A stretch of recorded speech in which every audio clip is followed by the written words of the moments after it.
Welcome to Big 12 College Football pregame presented by AT&T. Oklahoma State. Who knows what we'll see offensively? Running back Trent Howland had a career-high 84 yards rushing, 2 touchdowns last week. Quarterback Zane Flores coming off a career-high in passing yards. But wide receiver, look out, Sam Jackson throwing 4 passes. Come on. I love it. Arizona getting loose, too. Mr. Wysong, this is one of your favorites from last season, right, Vic? Yeah, my guy, man. Slot receiver, do it all. Really gritty, tough receiver. Love to watch him play. Look at that salad on the top of that head, too. All right, I'm just jealous. Welcome to the home of TNT and the world-famous Studio J in Atlanta, Georgia. Welcome to Big 12 College Football pregame presented by AT&T. I'm Coy Wire. I've got my boys, Takeo Spikes, a.k.a. Takeo-san. It means warrior in Japan. It's my former Buffalo Bill teammate. Let's go. We got Victor Cruz looking smooth, bringing out all the textures for the nice fall weather, and Lockdown Champ, blinding us all today with that ring. You see him. Just a little something, man. You see him. That's a lot of something. Nothing special. I am really excited for this, to be here with you guys and to talk some ball. How you feeling about this matchup today? I'm looking forward to it, man. I think Arizona, for me, they have to be careful not to come out in this game and just say, we can show up and show out. Yeah. This Oklahoma State team, they're desperate. And you see that with some of the plays that we're going to highlight.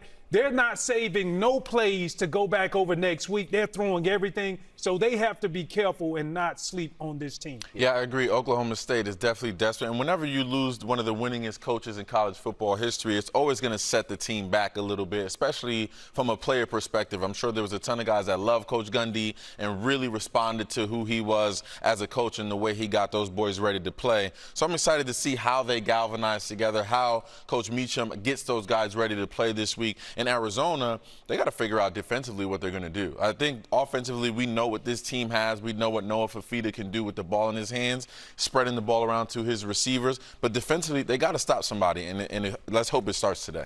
Without a doubt. I mean, it's all about what Arizona wants to do. Do they want to play around with this team that lost their head coach? But when you look at Oklahoma State and what they did last week, I mean, guys came out ready to play. For some reason, it ignited them in some way. Can they continue that? It's very hard when you lose the voice of your team, like a Gundy, who's been there 20-plus years. Yeah. I mean, that could be demoralizing, but I'm happy to see guys kind of get reignited. But can they sustain that type of emotion, that type of level-headedness on the playing field?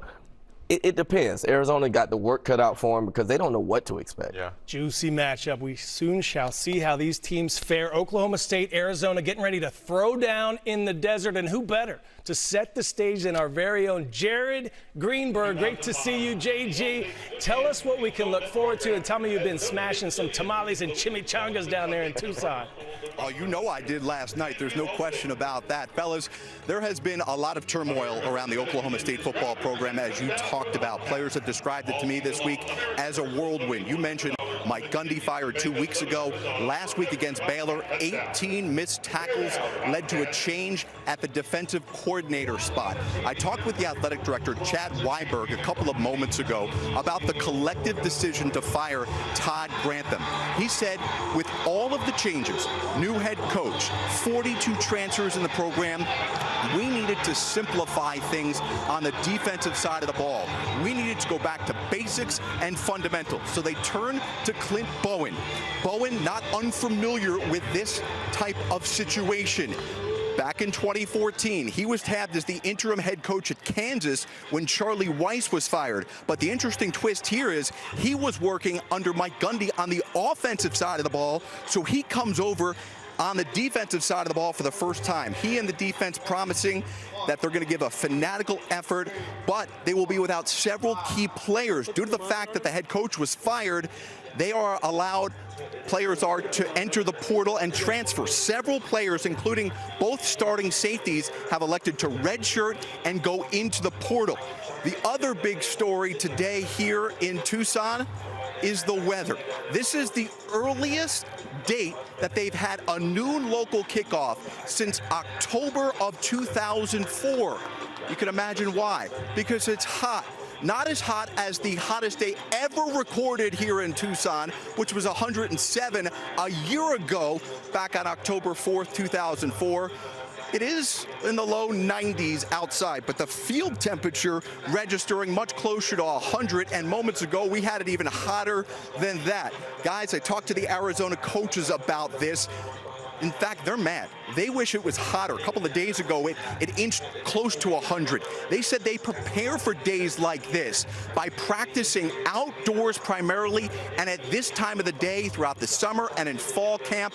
They're mad it's not hotter. Fellas, I'm mad it's not cooler. The over-under for when this jacket's coming off is kickoff. For now, from the field in Tucson, Flava Flav, JG, back to you, Coy, MEATL. Let's go, fellas!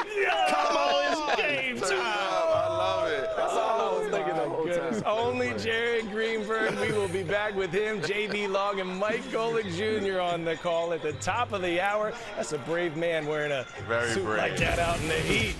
Oh my gosh, he's mentioned several teams lost coaches already, including Oklahoma State. What's it like inside these locker rooms right now, guys? It's turmoil. And the turmoil is showing up as, man, I'm looking at my teammate. Hey, I'm thinking about hitting the portal. What you think? Yes. And so when you look at what Oklahoma State is going through, they have double-digit guys that have already declared going inside of the portal.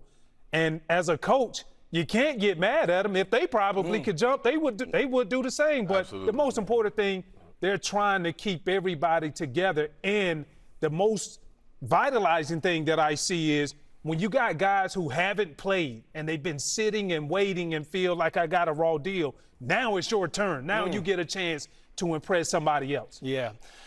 Warming up now, Zane Flores, quarterback for the Pokes, looking to poke some holes in the defense of Arizona today. At a career-high 232 yards passing. We're going to get to a look at the AT&T moments that matter. Some of our keys to the game. Champ says Arizona needs to be good in all three phases. TKO says that the Cowboys, Sam Jackson, get him more involved. The wide receiver throwing 4 passes last week, and they need to create some turnovers as well. Vic wants the Wildcats to control the line of scrimmage. Champ, talk to me more about this defense. They look really good at times this season. They have. And when I mention all three phases, they just need to be good. I don't think they need to do anything special. What you can't have happen, block punts, punt returns for touchdowns. When you give up explosive plays in special teams, that could ignite a team that could be down on themselves very early, right? They jump out on this team early. Do not give up explosive plays on defense. Control the ball on offense. It's just really good in all three phases. Not anything special. That's how you keep a team like Oklahoma State at bay. TKO, you mentioned the trick plays with Sam Jackson.